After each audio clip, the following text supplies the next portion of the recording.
So Christian is the first person in class. Okay, I can see Praise Joshua now. You're welcome. Good morning. Okay, Florence, I can hear you. Everyone is marking attendance already. Daniel, you're welcome. Anas, you're welcome. Welcome, welcome. We are so happy to have you this morning. We are so happy to have you join us. Um, it's good to have you here. Good morning. Good morning. Oh, that one could be said. Feels good to be back. Yes, after something like it was 7 days. I didn't know you guys are going to miss us. Oh, that's awesome. So Olabukumi, this is me to you. You're welcome back. We are so happy to have you here. Ah, testimony, thank you. We also missed you all. We missed you. So this is another learning Saturday for us, and we're happy to have you here. Yes, we missed you right back too. Let's see you. If you're here already, let's have you in the chat box. I know we can't talk yet, but let's know that you're here and you can hear clearly. So yes, more people are still joining us. So just give room for that. So it's 10:05. I think we can just keep dropping our what's it called? Our messages in the chat box. And before we go right into our learning session for today, I have a small task for us to actually get to do. And I will share my I'll share my screen right away. Our facilitator is actually an early comer. She's a lecturer, so you should know that. So she's on the call already. And I actually want her to be able to take us, teach us as she would like to. So I'll just give us an exercise just for us to engage and to keep the conversation going even to the learning session for today. So let me share my screen, and we would discuss what is on my screen. I want us to play out this scenario. So I will mute you and you will talk. So, okay, I have it here. Okay, so now can everyone see my screen? Can everyone see my screen? Please drop in the chat box if you can see my screen.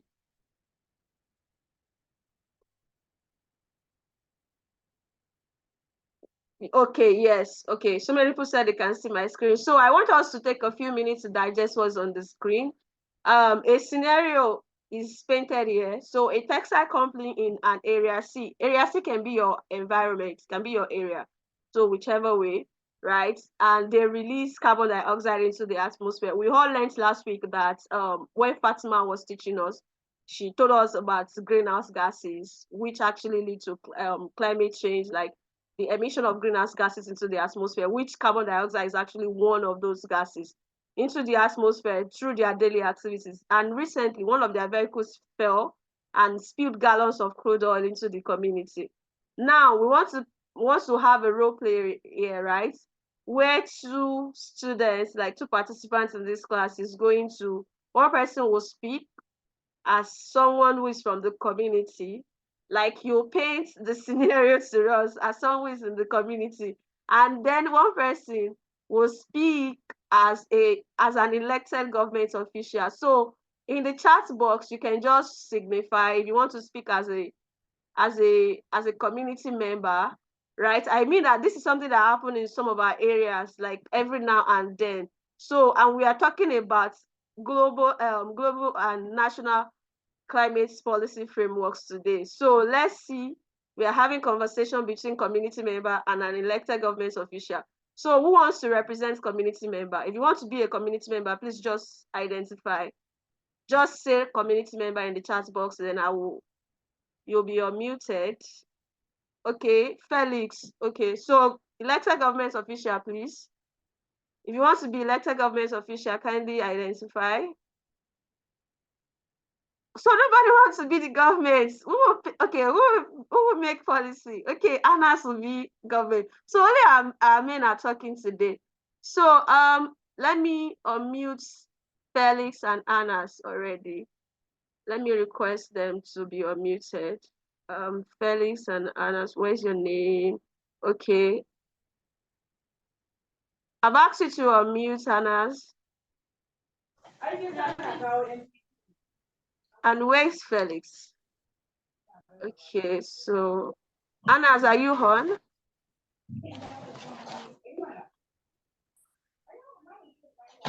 Anas, can you hear us?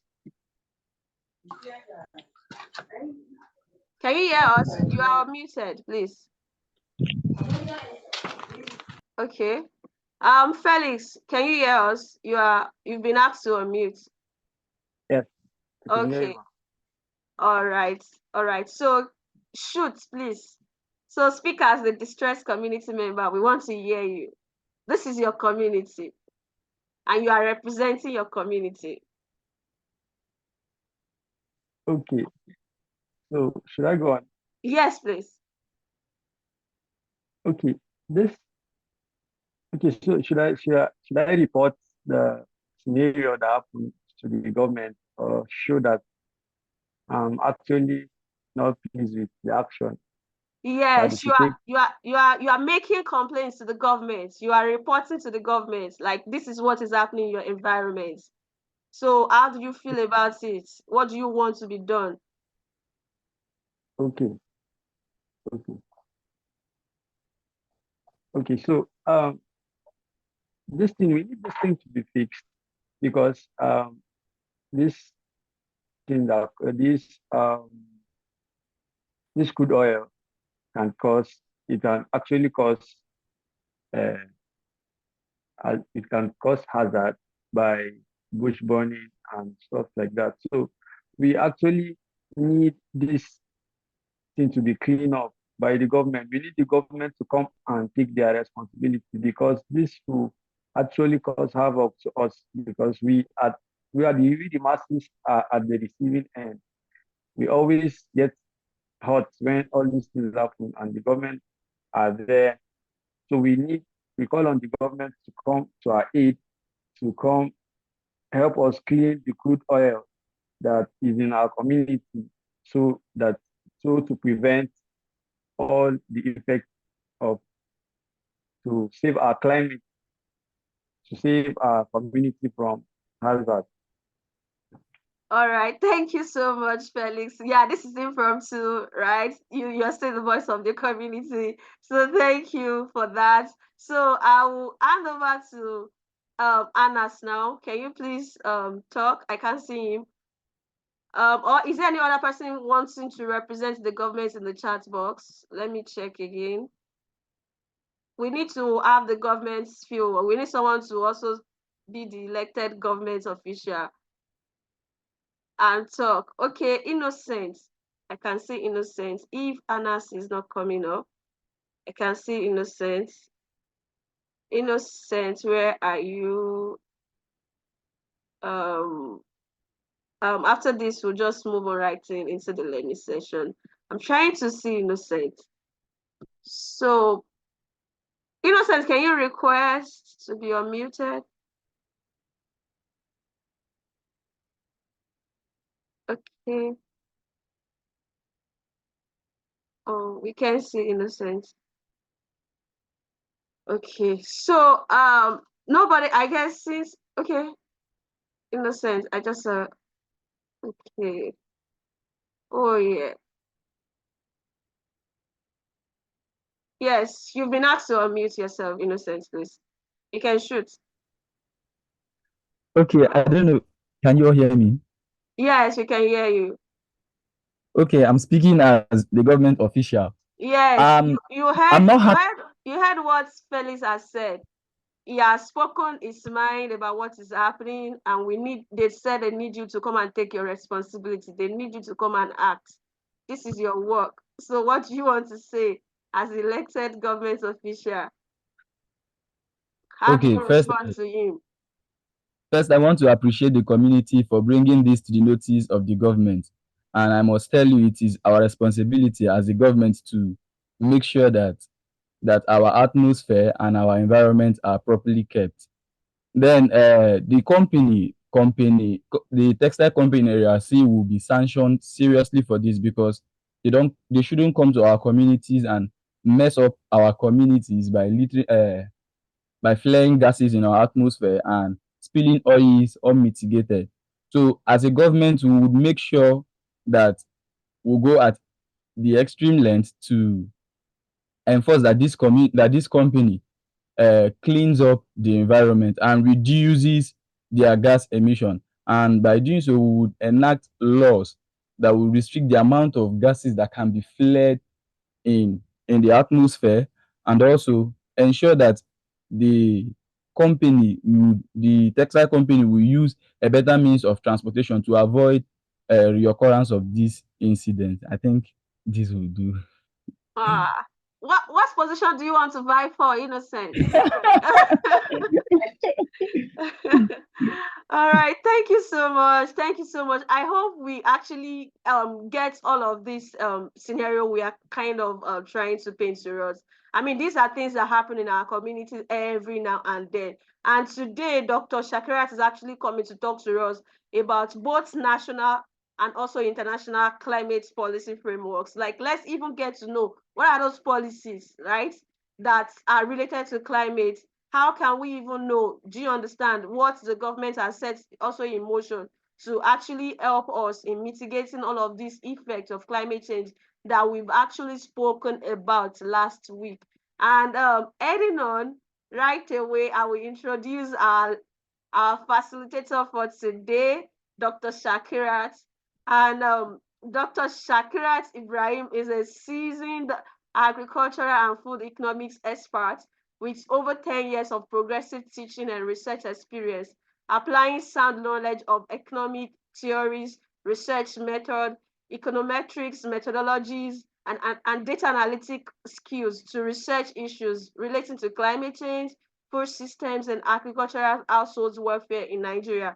She is currently a senior lecturer at the prestigious Federal University of Agriculture, Abeokuta, Ogun State, Nigeria, FUNAB, where she teaches several undergraduate and postgraduate level agricultural economics courses and supervises many undergraduate and postgraduate research projects. Dr. Ibrahim obtained B. Agric, that's bachelor's, and M. Agric, that's master's degrees from FUNAB in the years 2008 and 2011, respectively, and holds a PhD degree in agricultural and food economics from the prestigious University of Reading, that is in United Kingdom, in the year 2017.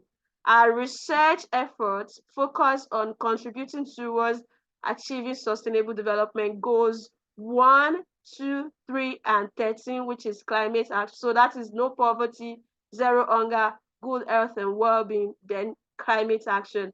So ladies and gentlemen, if it pleases you, help me welcome Dr. Shakirat Ibrahim, who is our facilitator for today. Please drop your claps in the comment section. Let her know that you're excited to have her here today as she takes us on the class for today. Over to you, Doctor. Thank you so much for being here today. We really appreciate your time. Your weekend is sacred, and we are happy to have you here. All right, I can see all the claps. Thank you, thank you, thank you. Over to you, Ma. All right. Thank you so much, Opeyemi. And it's been a very great pleasure for me to be here this morning. And I want to say good morning to everyone. I hope you are excited. We are all doing fine. And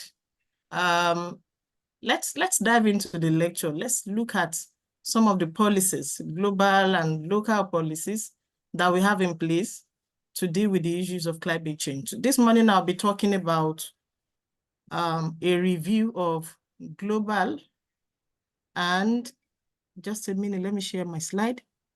A review of global and national climate change policies. Can you see my slide, please? Yes, ma'am, we can see it. Good. This is the outline of the lecture. First of all, we'll look at briefly talk about climate change, its causes and consequences. We look at, do we actually need to act? what are the possible efforts that we can do before we go straight into the policies. It's no news that we have issues relating to climate change because the heat is getting hotter day by day. And we all know what climate change is. I think I don't need to bother so much about this. So much has been said. But basically, climate change refers to long-term shifts in temperature and weather patterns. And this has been said to be mainly due to human activities. Our daily activities, such as burning of fossil fuels, the kind of decisions, food decisions, transport decisions, energy choices that we make, all these result into emission of greenhouse gases. Such gases like carbon dioxide majorly, we have methane, we have nitrous oxide. And we've been said that virtually all human activities result in climate change. And most often, sectors like the agriculture, energy industries, energy transport industries are the ones contributing mainly to changes in the climate. So let's briefly look at some of the consequences. Basically, climate change affects every aspect of our lives, but I want to dwell on agriculture and also to dwell on social and economic consequences of climate change. Climate change effect on agriculture, it affects the health of the soil. And if the health of the soil is impaired, the quality of produce, agricultural produce that comes out becomes also impaired. Climate change may, because of adverse weather conditions, either extreme heat, extreme drought, extreme flood, it could result in loss of crops on the field, and it could also result in low agricultural yield. Climate change can also induce the growth of some pests and vector-borne diseases.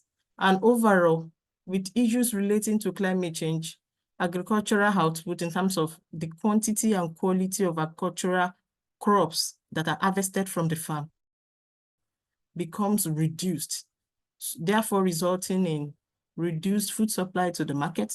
When food supply is reduced, expectedly, prices of food products are expected to rise, and quality and quantity of food commodities available for us at the household level becomes impaired. You know what? There's a saying that says we are what we eat. With reduced quality of food, we have issues like nutritional security and overall food security. In terms of economic and social consequences, we've seen cases of flood that some communities have to relocate and become climate refugees. Climate change reduces agricultural harvest. I've said that. It also leads to spread of some insects. There has been evidence of climate change issues and malaria incidents. It also results into some health issues. It results into flooding, sea rises, and a lot of catastrophes can result from issues related to climate change. Having said that, do we actually need to act? My answer is yes.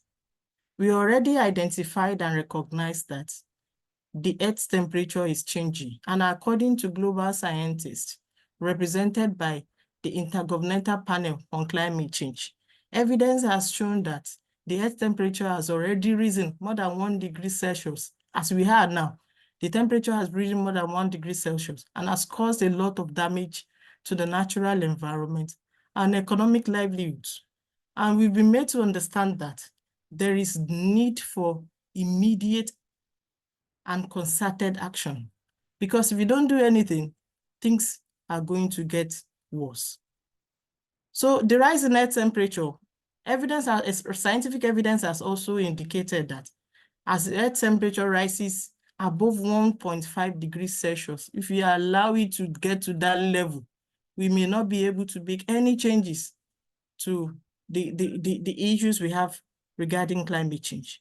And when that happens, our ability to survive, human existence generally, existence of living things in the earth, will become threatened. Climate change threatens essential ingredients of human health. It threatens clean air arising from pollution. It threatens the ability of humans to access safe drinking water, safe and nutritious food supply, favorable weather, and safe shelter. And according to World Health Organization, we've been made to understand that in the next 3 decades, climate change is expected to cause significant additional deaths arising from malnutrition, incidence of diseases, and heat stress. So this is serious. And the direct damage cost is expected to be about $2 to $4 billion per year by 2030. So appropriate action is needed. So what are the actions? What are the possible efforts that we can do, both as individuals and as group? The possible efforts I've tried to, divided them into 3. We can have our individual effort. We don't have to wait for the government. Efforts like making greener choices, greener transport choices, food choices, energy use choices. All these choices, they have the potential to reduce greenhouse gas emissions. And this, like I said, greenhouse gas emissions, these are gases that get trapped in the atmosphere and they cause global warming. How do we make greener choices? You can decide to use public transportation instead of everyone striving to get personal cars. Because as more cars are being used in our society, more fossil fuels will be used, and that will contribute more to global warming. Energy choices, we go for cleaner fuels rather than going to the forest, cutting down trees, use firewood, and you also make food choices. Ensure that we get the adequate amount of food that we need. Food waste has been scientifically proven to be linked with climate change. When we waste food and it deteriorates, it generates some gases into the atmosphere, so and such as methane, and that can affect contribute to greenhouse gas emissions. Other efforts could be multinational agencies. And what do? They can provide support to countries to take climate action, support in terms of capacity building, in terms of training, in terms of provision of adequate information, most importantly, in terms of funding to ensure that countries are fully, their capacities are fully built to take up climate actions. And lastly, climate change policies. Policies are actions. They are agreements that are formulated to tackle issues relating to climate change. This has been in existence since early 1990s. And these policies, they focus on 3 main things. The need to cut down emission, which is causing global warming. Secondly, the need to properly build human resilience, institutional resilience, build our abilities to adapt appropriately to the negative effects of climate change. And the last one is the need to finance the required adjustments to ensure that we keep the global temperature below 1.5 degrees Celsius. So let's go straight into the climate change policies. Let's look at the global ones first. This is an highlight of what I'll be talking about. There are so many of them, but I'll try to make it as brief as possible. We'll look at the Montreal Protocol and the Kigali Amendments. We'll also look at the United Nations Framework Convention on Climate Change of 1992. We'll look at the Kyoto Protocol, and we'll also look at the Paris Agreement. So let's take it one after the other. This Montreal Protocol was a global agreement that came into existence in 1987. Basically, it was not targeted at dealing with issues of climate change. But at that particular summit, parties recognize the need to, deal with the issues that relate with ozone depletion. They understand that depletion of the ozone layer may cause grievous consequences for climate issues in the future. So what they did was to ensure that chemical compounds that are capable of depleting the ozone layer are phased out. And these chemical compounds, they include the ozone depleting substance, called ozone depleting substance. They are the chlorofluorocarbon, then the hydrochlorofluorocarbon. And these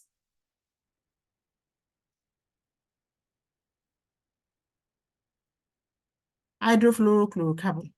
And these are compounds that can be found in refrigerators, fire extinguishers, air conditioners, household items. And the essence of this protocol was to ensure that these items are phased out because they've been found to have the capacity to deplete the ozone layer. And this protocol succeeded in eliminating almost all ozone depleting substance that was in existence then. The Kigali Amendment was a follow-up in 2016, was a follow-up to the Montreal Protocol. And the essence was that, arising from the Montreal Protocol and another substance called the HFCs, hydrofluorocarbons, were, put out as an alternative to the ODS. But as in 2016, international scientific community realized that HFCs also, they have high global warming potentials that can range from 12 to 14,000. And overall HFC emissions at that level was growing at a rate of 8% per year. So they realized and agreed that an uncontrolled growth in this particular substance can challenge the global effort to keep global temperature rise below 2 degrees Celsius. So they said, okay, an urgent actions need to be made regarding these two. HFCs are not ozone depleting, but their use will result in high global warming potential.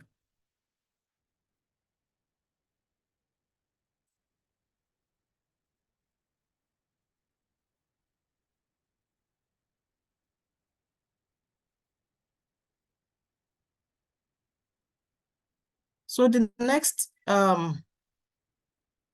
policy we'll be talking about is the UNFCCC.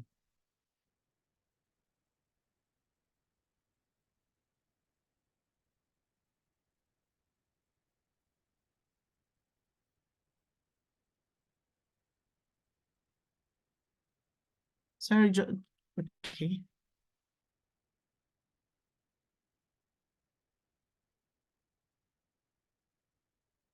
So let's look at the UNFCCC.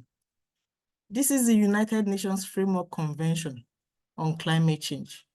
I can say that this is basically the first global effort to deal with the issues relating with climate change. This was an agreement that was ratified by 197 countries of the world. And it was the first global multilateral treaty adopted in 1992. It was held, what brought about this was the fact that the first Intergovernmental Panel on Climate Change reports that climate is changing, the earth is getting hotter and hotter, and there is need for a global effort, concerted effort to deal with this. So in this particular convention, countries acknowledge climate change vulnerability and they call for mitigation and adaptation efforts, particularly among resource-poor countries. The United Nations Convention on Climate Change, the goal was to stabilize GHG gas concentrations in the atmosphere and at a level that will prevent dangerous anthropogenic human-induced interference. And what is that level? They specify that such level should be achieved within a time frame to allow ecosystems to adapt naturally to climate change and to ensure that food production is not threatened, to enable economic development to proceed in a sustainable manner. Basically, this agreement was to stabilize greenhouse gas concentration, make it stable, put it in a state that it will reduce GHG gas emission, thereby slow down climate change. And whatever level this will be put should be such that do not jeopardize food production and economic development in any way. So this agreement was entered in 1992, and that was the United Nations Framework Convention on Climate Change. It was the first effort, a global effort at dealing with the issues relating with climate change. So what are the agreements? The agreements have been put in four folds. The first one is that developed countries are charged. They agree that they have to lead the cause. They have to lead the action. They have to take charge. And why is this so?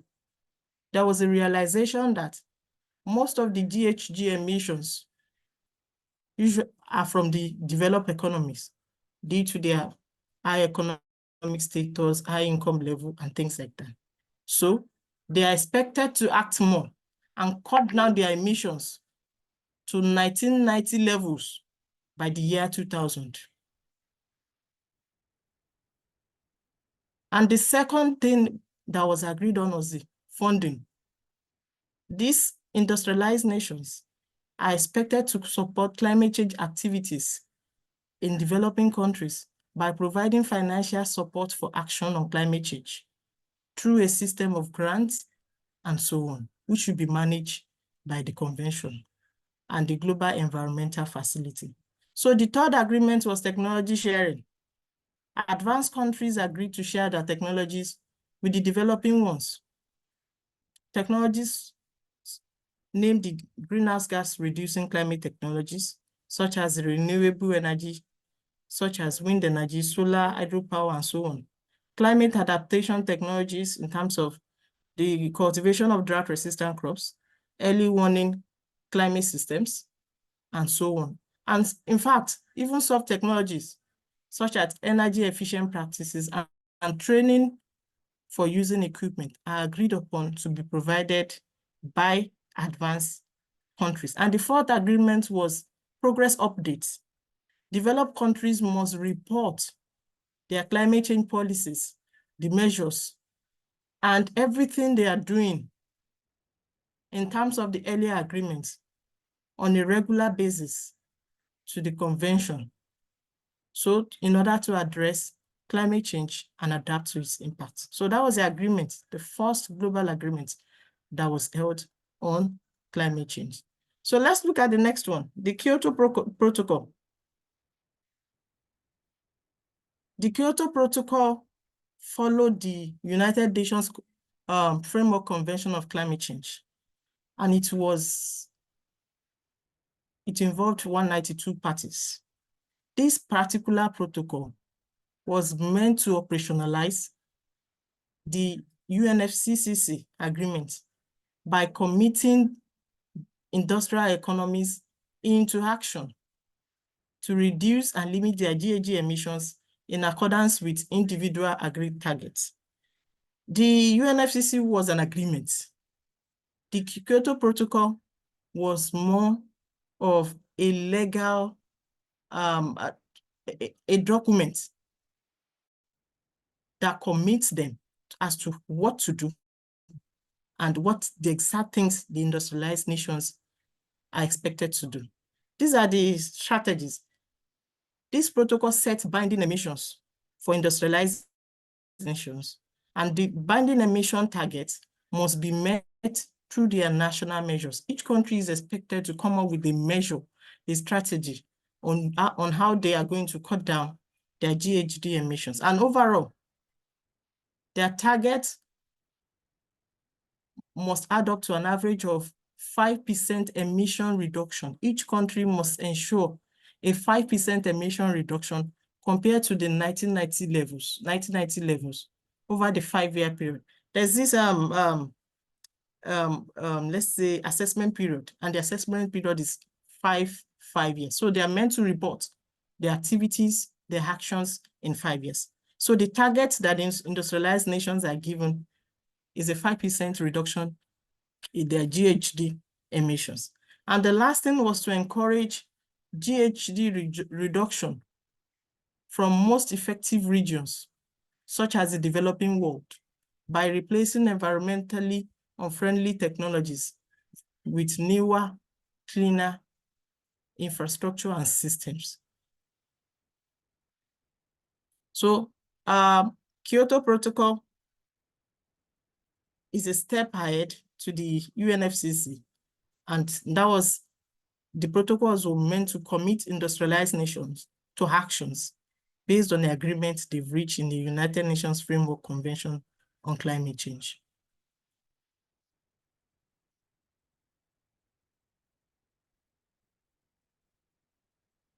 Let's look at the next one.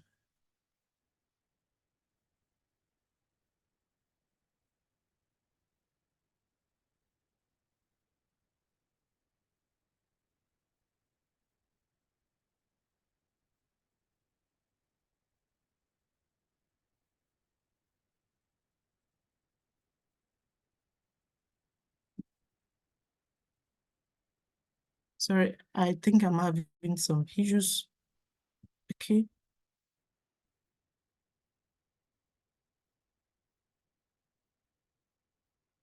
So the next one was the Doha Amendments. The Kyoto Protocol was in 1992. The Kyoto Protocol followed the, what's it called? The UNFCCC, and it was in 2005. The Doha Amendment was an amendment of the protocol after the second commitment period, and that was in 2020. It started in 2020. So the amendment that was made was 3. The first amendment was new commitments for countries that took part in the Kyoto Protocol. And they set up new commitments for them starting from 1st January 2013 to 31st December 2020. And the second amendment was that a revised list of greenhouse gases, the specific ones to be worked on, was given to them, and they have to report on their activities or actions they've taken on reducing them to the parties in the second commitment period. And the third amendment to the Kyoto Protocol in Doha was that parties, industrialized nations, are now committed to reduce their greenhouse gas emissions by 18%, and no more 5% this time around, below the 1990 levels in the next 8-year period. So we have the Kyoto Protocol committing industrialized nations to action by reducing their GHG emission by 5 years. When this protocol was amended, new commitments, which was basically to ask them to further reduce their GHG emissions by 18%, was given to them. So let's look at the next one, which is the Paris Agreement. The Paris Agreement is a legally binding international agreement on climate change in order to combat climate change and foster effective adaptation. This agreement was adopted by 196 parties at the United Nations Climate Change Conference in France in 2015. And the agreement entered into force in November 2016. So what are the strategies? The strategies are that the main goal of this particular agreement is to increase ensure that global average temperature do not increase above 2%. In fact, the acceptable level of global average temperature increase, according to this agreement, is at 1.5%, not more than 1.5%, 1.5 degrees centigrade, above pre-industrial levels, above the 1990 levels. So this is the main goal. And each country is expected to report and take actions within 5 years. And how do they do it? Each country goes back to their country, decides on national action plans, which is called nationally determined contributions, to ensure that they deal with the climate change by ensuring that the goals of the Paris Agreement is met. What are NDCs? They are country-level actions designed based on the specific nature of each country, by each country, to ensure that their contribution to greenhouse gas emissions are reduced and to build climate change adaptation and resilience among its population. So countries are to formulate and submit long-term greenhouse gas emission development strategies. Although they've given them a 5-year target, but within that 5-year target, they need to take to action, they need to commit their resources to action, and they need to also come up with long-term emission development strategies.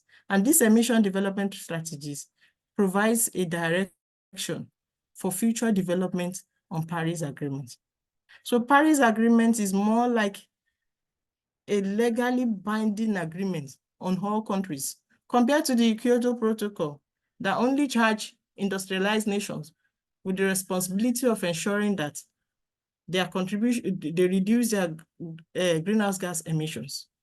But in this case, everyone is involved. All countries must commit to action and ensure that we all collectively ensure that increase in global temperature do not rise beyond 1.5 degrees centigrade.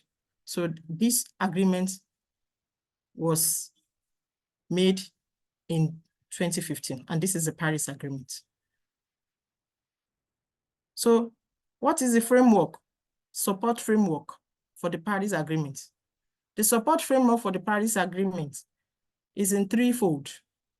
We have the financial support, we have the technical support, and we also have the capacity building support. Paris Agreement also recognizes and reaffirms that developed countries should take lead in climate action, even though everyone is involved this time around, but they need to provide financial assistance to countries that are less endowed, poor countries, so that they can also, take up some actions and do things that will result in reduce greenhouse gas emission. Capacity building. They need to provide climate-related capacity building to developed countries. And they request that all developed countries enhance support for developing nations in terms of capacity building support, even technical support. They also understand that developed economies will need technical support to be able to achieve these goals. So let's look at Nigeria's climate change policies. The first one we'll talk about is the National Climate Change Policy and Response Strategy, and that was in 2013. The goal of this strategy was to promote sustainable development in the country by strengthening the country's support for climate policies in terms of preparedness, mitigation, and adaptation across all sectors, particularly among the vulnerable people in the country. So, what is the plan, or what are the plans? The first one is public awareness. There is need to significantly improve public awareness of climate change. Everyone needs to know. Everyone needs to understand that climate is changing and it's causing severe impact on our livelihoods. And private sector participation is key in this. Implementation of mitigation measures that will promote low carbon emission. That's the second plan. The third one was to strengthen national capacity to adapt. In as much as we want to reduce GHG emissions, we also need to adapt to the current adverse effects that climate change has caused. And number 4, we need to raise climate change related science, technology, research and development to a new level, technological development that will enhance the country's image and ability to deal with climate change. And the last one was to strengthen national institutions to establish suitable framework for climate change governance.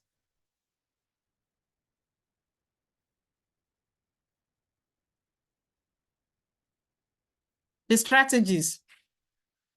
How do we achieve the goal? What are the strategies to achieving the goal? We need to diversify energy mix by making sure that we use more of renewable energy sources than the environmentally unfriendly ones. And we need to ensure energy efficiency in all sectors. Number 3 was to ensure that capacities of everyone and institution is built and strengthened towards achieving climate policies in Nigeria. And the last one is sustainable and coordinated climate change financing. We cannot achieve all of this without adequate climate financing. And this is one of their strategies. Another one was Nigeria's determined contributions to Paris Agreement. You know, I said that everyone is involved, every country is involved in Paris Agreement. So what is Nigeria's NDC?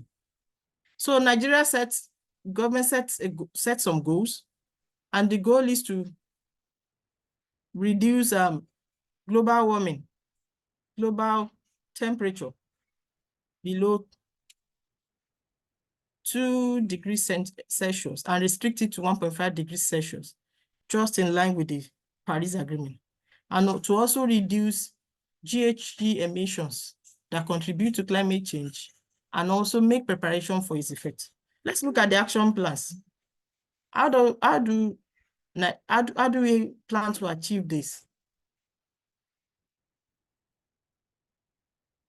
Include a financing strategy. Nigeria decides to include a financing strategy for achieving the goals. The country pledged an unconditional reduction in emission by 20% and a conditional commitment to the goals to a tune of 45% with financial assistance, technology transfer, and capacity building from advanced countries. So the goal is the same, to ensure that global average temperature does not rise above 1.5 degrees centigrade. But the action plan within the country is to ensure that GHG emissions are reduced by 20%. And within the time frame, they ensure that 45% action, at least they achieve at least 45% commitment to the Paris Agreement. And the country is also, coming up with financial strategies to achieve the goal. In 2021, a national climate change policy was developed for the country. And the goal was to promote a low carbon, climate resilience, and gender responsive sustainable development. Ensure that carbon emission is reduced. Institutions and sectors build their resilience, build their strength to be able to adapt effectively to climate change, and a gender responsive sustainable development is achieved. So what are the action plans now? The action plans are to reduce forest loss and degradation. A lot of forest landmass is lost in Nigeria due to industrialization and urbanization. So the one action plan is to ensure that forest loss is minimized. And how do we achieve this? By promoting community-based forest management and recovery through agroforestry, reforestation, and afforestation. Another plan was to increase the use of cleaner domestic fuels, and also increase livestock productivity through improved grazing and feeding management practices. While the last action plan was to promote widespread adoption of climate-smart and ecologically friendly technologies among smallholder farmers, particularly women and youth. Ensure that they adopt technologies that are in tandem, that are friendly to changes in climate, so that to reduce agricultural losses and ensure that potential agricultural income is not lost. What are the expected outcomes from Nigeria's climate change policy? The first one is to reduce vulnerability to climate change, everyone's vulnerability to climate change across sectors. Improve social, cultural, and ecological resilience. By reducing the greenhouse gas emissions, we reduce our vulnerability to climate change. By strengthening, providing support, ensuring that adaptation measures are taken up, we build our resilience to negative effects of climate change. And to reduce greenhouse gas emissions, increase awareness of climate change impacts and adaptation. And the last one was to ensure that research, innovation, technology development, and transfer are enhanced in the country in a way to appropriately deal with climate change issues. And recently, there was an act. The government came up with the Climate Change Act in 2021. And the goal was to provide a framework for achieving reduced greenhouse gas emissions and to mainstream climate change actions into national plans and programs.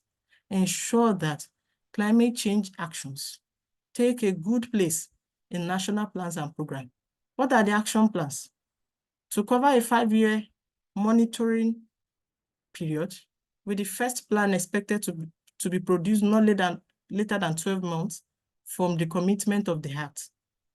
This Act should details about Nigeria's carbon budget, which is defined to be the approved quantity of carbon emission that can be allowed over a specified time. GH gas emission profile for sectors of the economy was also determined. Incentives for private and public entities to achieve that GH gas emission reduction targets was also highlighted. And the level of the country's compliance with international climate change commitments was also determined. So these are the action plans for this Climate Change Act.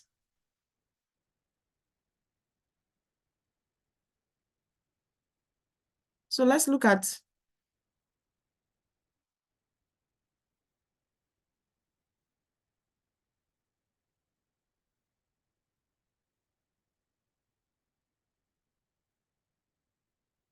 what are the strategies. The strategies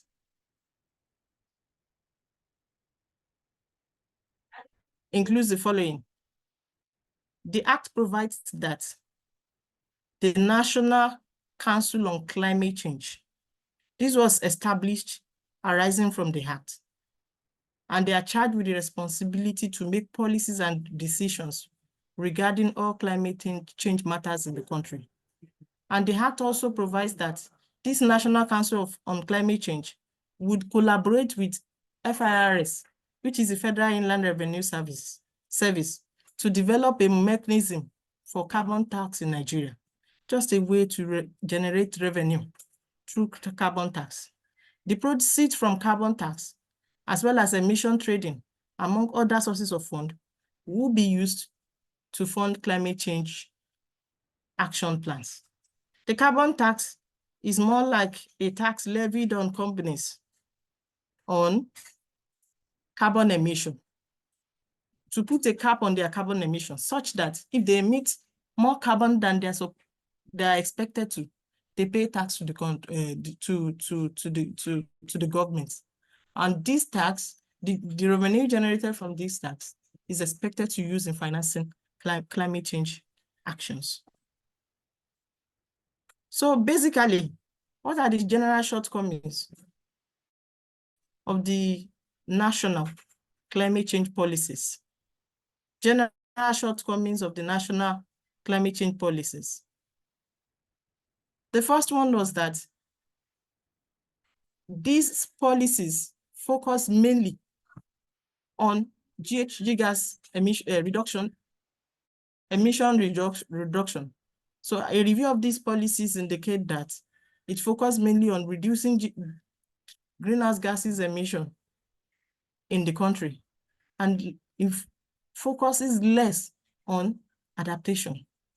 And secondly, most of the adaptation policy frameworks, they've not been fully implemented due to lack of financial resources, lack of technological needs, and capacity building. So these are general shortcomings of the Nigeria climate change policies.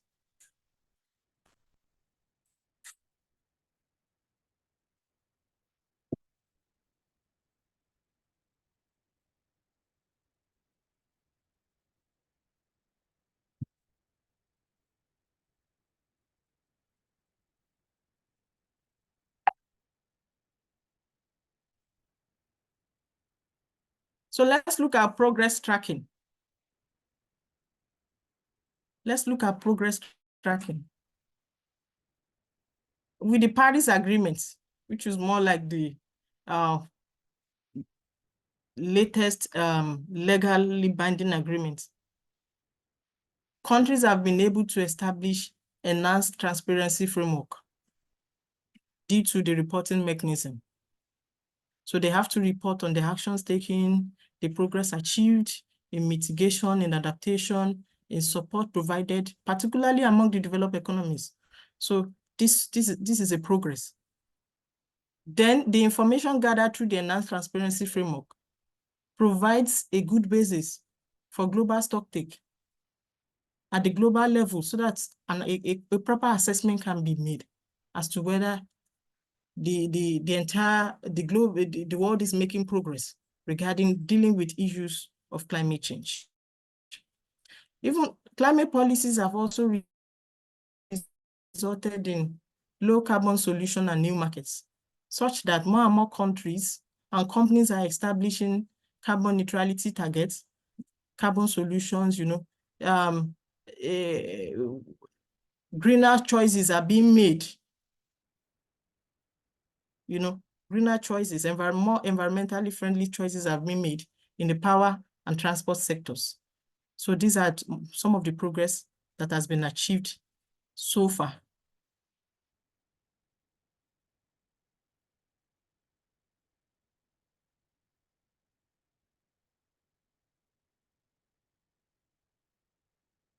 So let's talk about us, youth and climate action. What are our roles? How do we come in climate action? How do we come in to ensure that an accelerated progress is achieved in Nigeria's climate action? Generally, you all agree with me that in every country's population, the population of youth is the most significant. We have more youth than the children, than the elderly ones. So youths are critical to climate actions, decisions, and implementation. We are very critical because we are the future of tomorrow. So we are important in climate actions, climate decisions, and implementation. And then how do we come in? Climate awareness. We can help in climate awareness by making sure that everyone is aware of the seriousness of climate change and the need to address it through individual, collective, social, and political actions. Even climate education. Climate education must be inculcated in our educational curriculums in schools, right from the primary schools. Learning and understanding of climate change causes and actions are key in order to be able to address the negative impact of climate change, build resilience, and foster adaptation.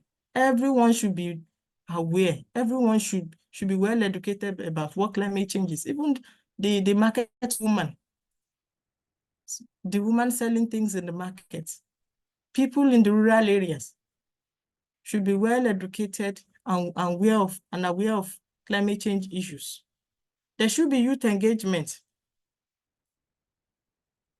in climate actions through speaking, dramatization, social media posts of the severe consequences on climate change on various platforms. We need to talk about it so that we can foster awareness, foster education, and that can change our behavior. Youth are important because we have the energy, we have the strength. In most of the time, when there are catastrophes, they are usually the first responders and volunteers to catastrophes arising from climate change issues like flood. So these are ways that we can come in and ensure that actions are met to deal with climate change. And importantly, we can come up and form climate clubs at our schools, churches, religious areas, workplaces, and champion campaigns regarding, tree planting, discouraging deforestation, making green food and energy choices, regarding waste recycling, and the development of innovative warning apps. Some of us are so technological savvy. We can use our strength, our knowledge to come up with apps that can help farmers in monitoring the weather, that can provide them weather information which will help them in their agricultural planning and production decisions. So these are the ways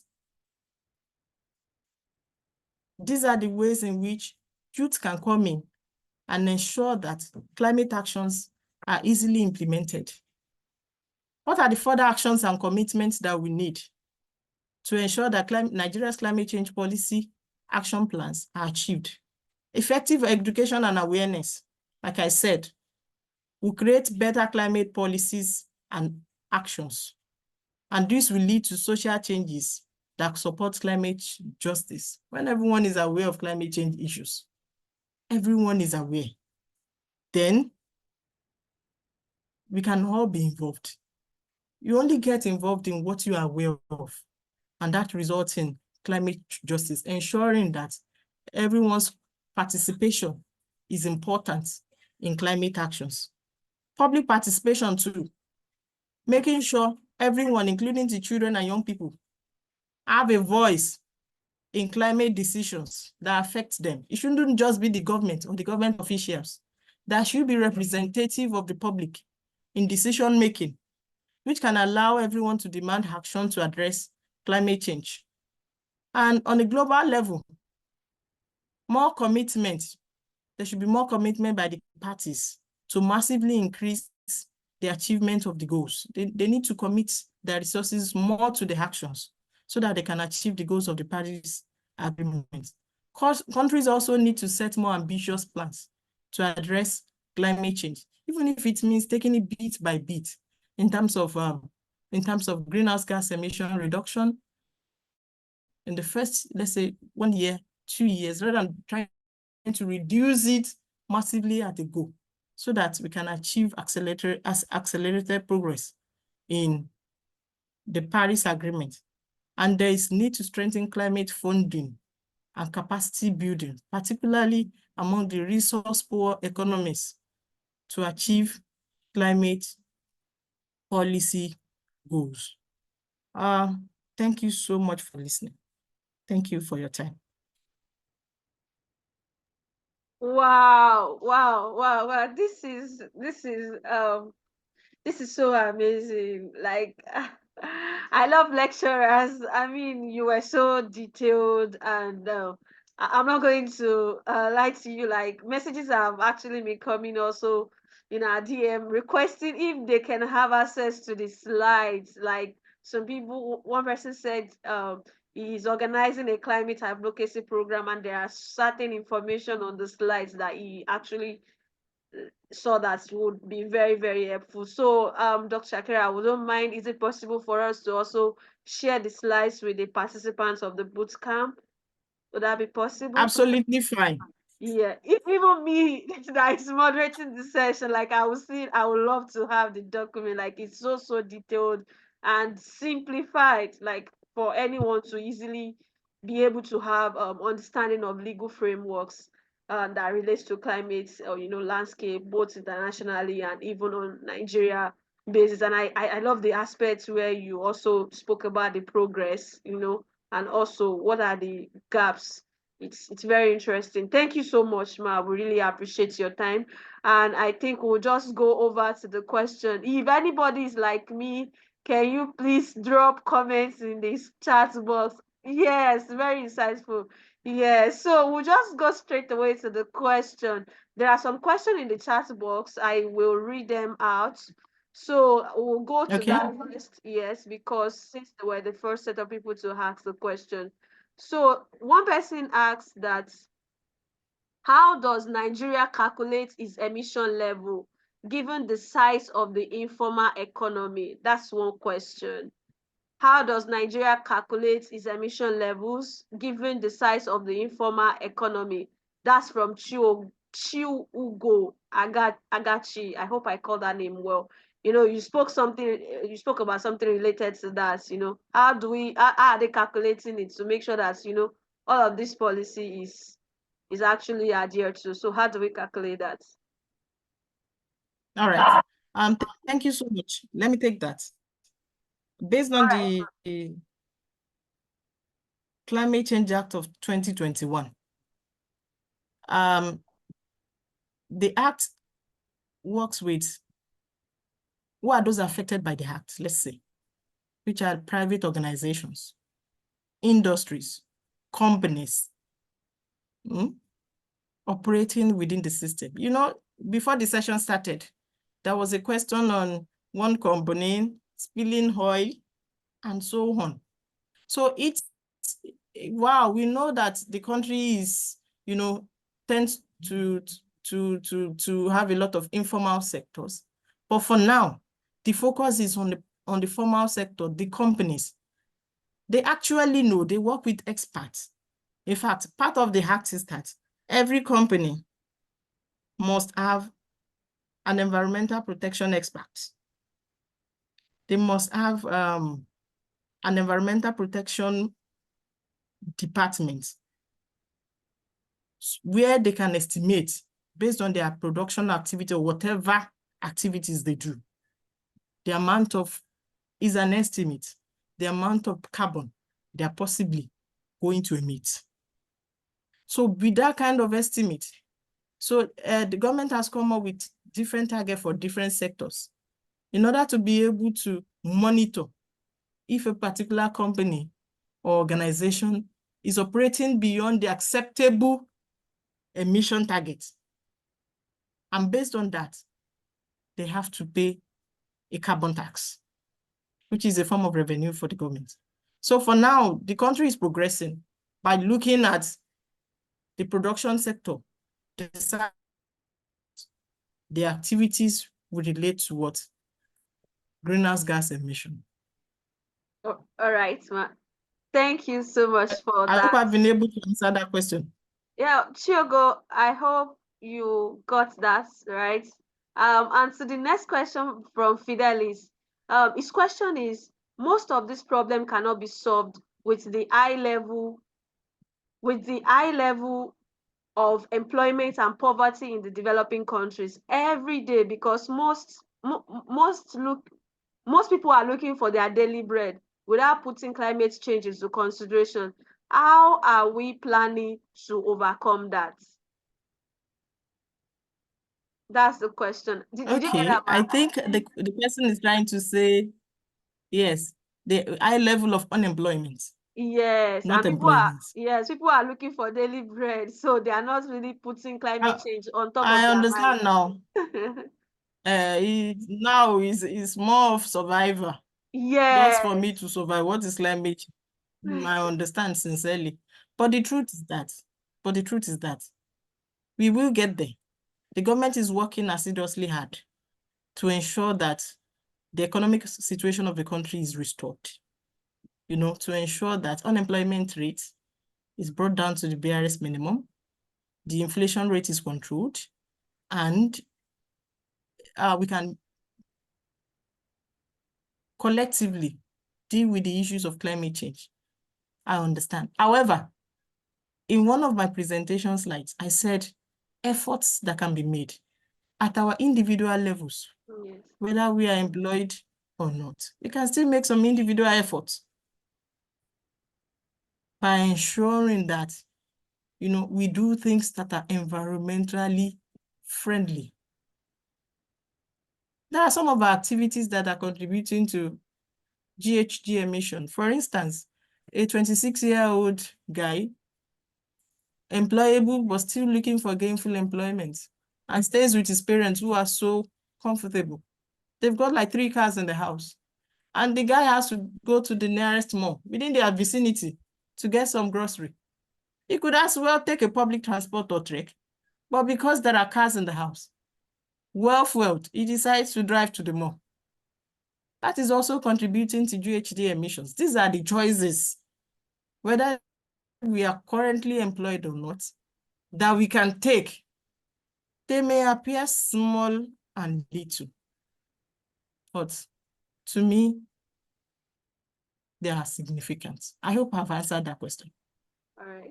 Thank you, Ma. Yes, yes, they are significant. And this, I think this also answered Isa Amidu's question. However, there's another question here saying that wondering is from Chiugo, wondering about the binding nature of the Paris Agreement since when Trump came to power. Since when Trump came to power, he pulled out and weakening the agreement. So I think the person is asking a question of, oh, the person also raised up her hand. I think she can just ask that. So I'm asking you to unmute yourself, Chugo. So please, I think you can provide more context to it. Thank you.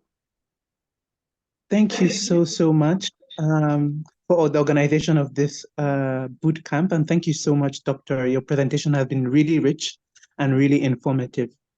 I had a couple of questions, but maybe I will just touch on the Paris Agreement first, since that's the question we're referring to.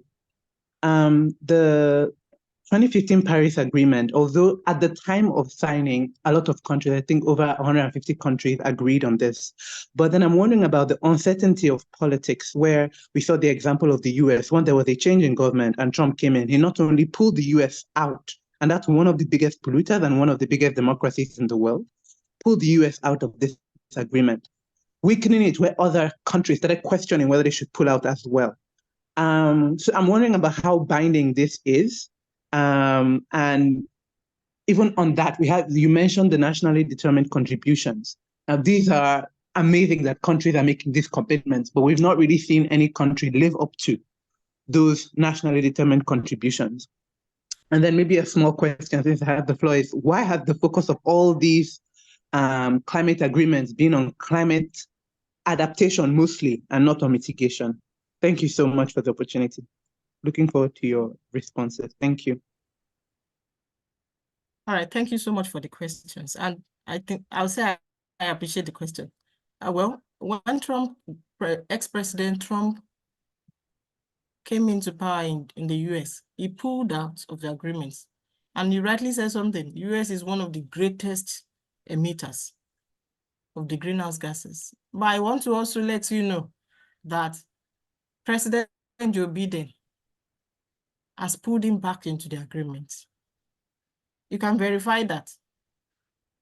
Well, the agreement is binding. It's binding, and it's supposed to be, I don't know. I don't know the political terrain. I don't know what happened. You know, US is a world power. I don't know what happened, why the ex-president pulled out, but I can confidently tell you that the current president has pulled the country back into the agreement. So there could be some political, issues, dynamics that can affect the strength of the agreement. But I'm not sure of that. So I wouldn't want to talk about what I'm not sure of.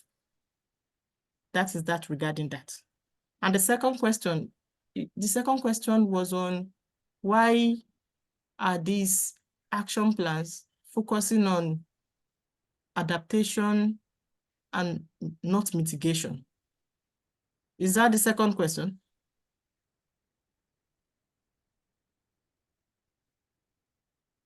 Is that the second question? Sugar, can you confirm, please? You can just answer in the chat box. Okay. Yes. Yes. Yes, he said it. Yes. Well, globally, the plans focus on mitigation. And what is mitigation? Mitigation is reduction of, severe impact. And the plans focus on mitigation by ensuring that we reduce the cost of climate change, by ensuring that the GHG emissions are put to the barest minimum. So the focus of the national global goals are mitigation, adaptation, and funding to achieve the goals. So, and at the level of Nigeria, the progress made so far has been basically more of reducing GHG emissions, and well, some progress has been made regarding adaptation, but because we still have issues relating to funding, issues relating to building capacities, you cannot effectively adapt without putting in place some amendments to the existing structures.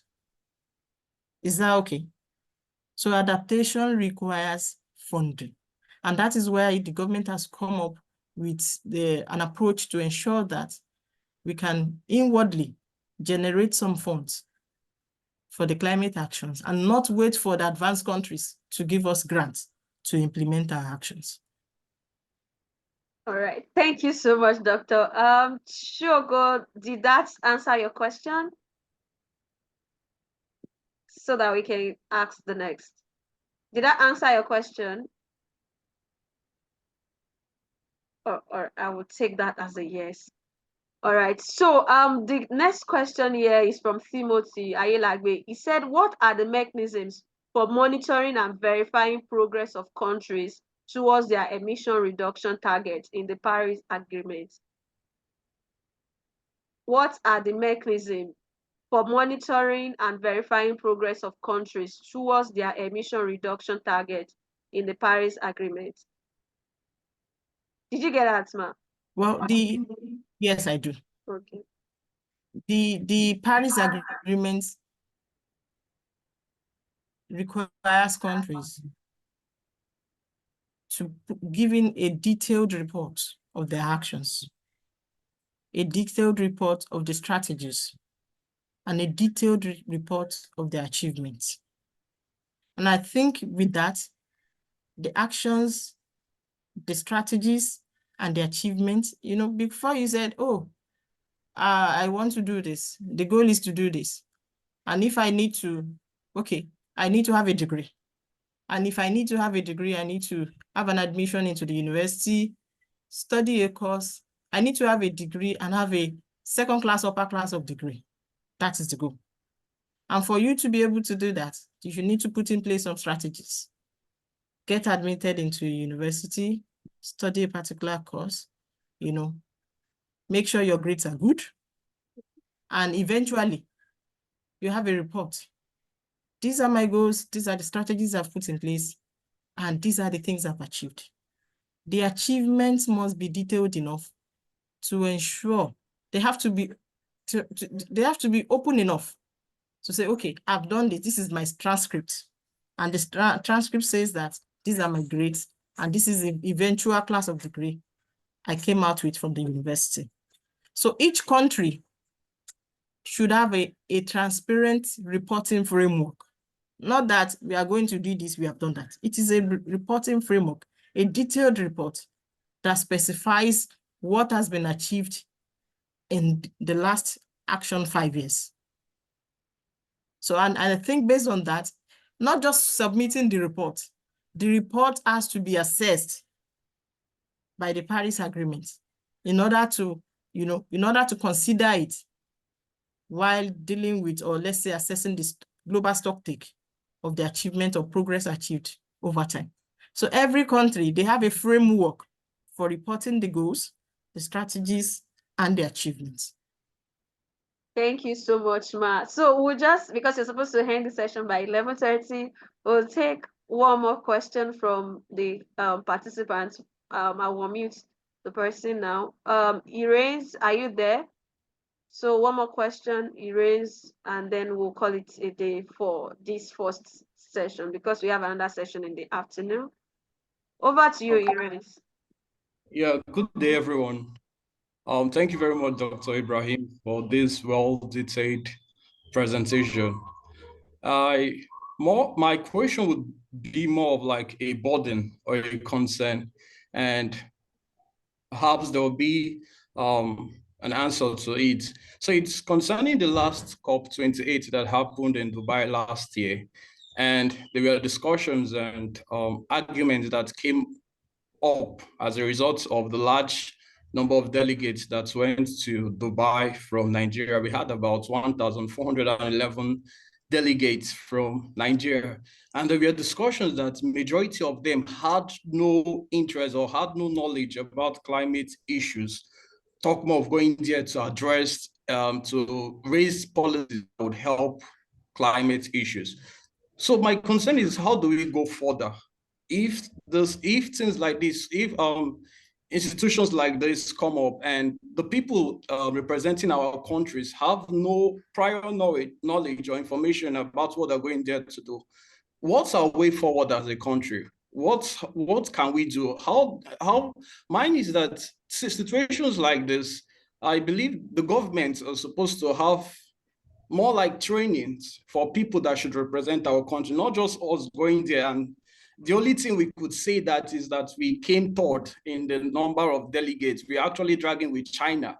And it's a bad thing, because if we're checking productivity, China is more than us. So we can't just go there and start dragging numbers, and still there's nothing productive from it. So it's more like a concern, how do we go forward? Thank you very much.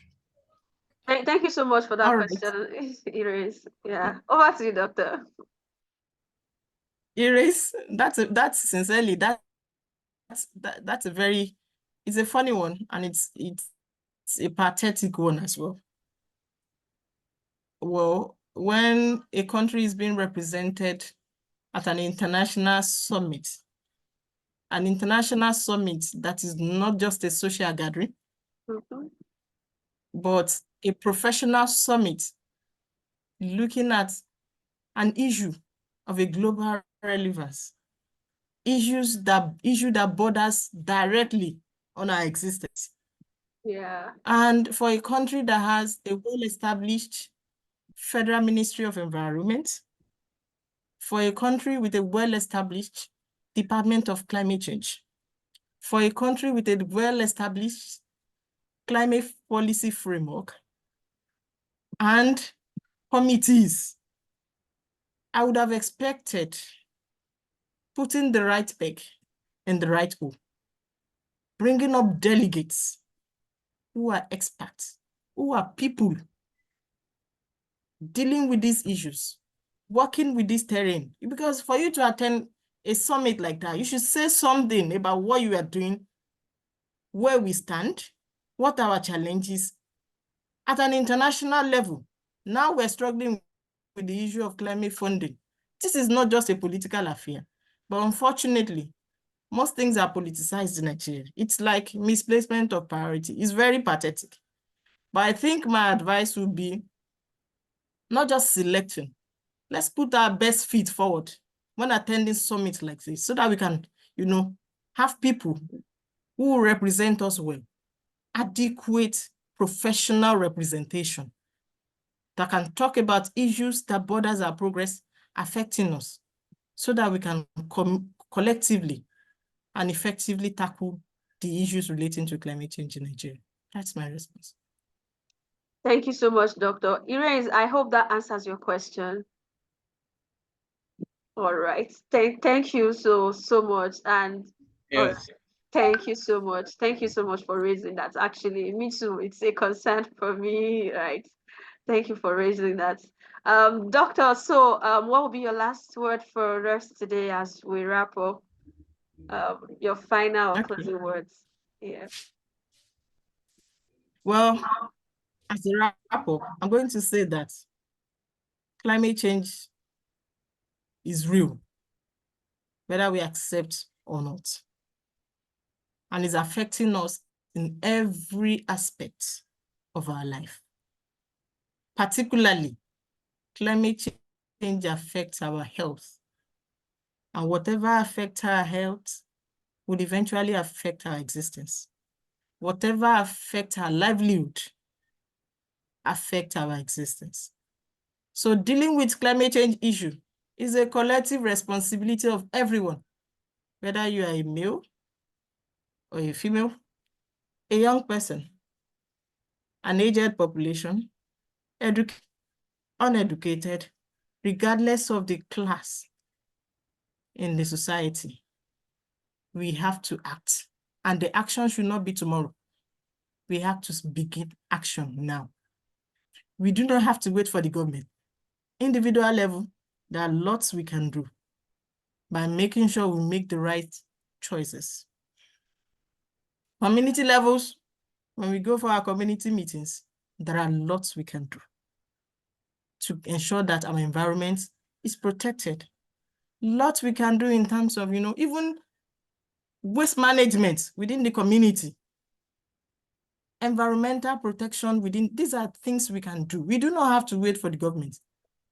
And we need to act. And I also implore the government to ensure, not that we've signed an agreement in the Paris Agreement. We must be seen as being a party to the Paris Agreement. No, there should be more commitment on the part of our government to this agreement, because climate change is a threat to our existence. Thank you so much.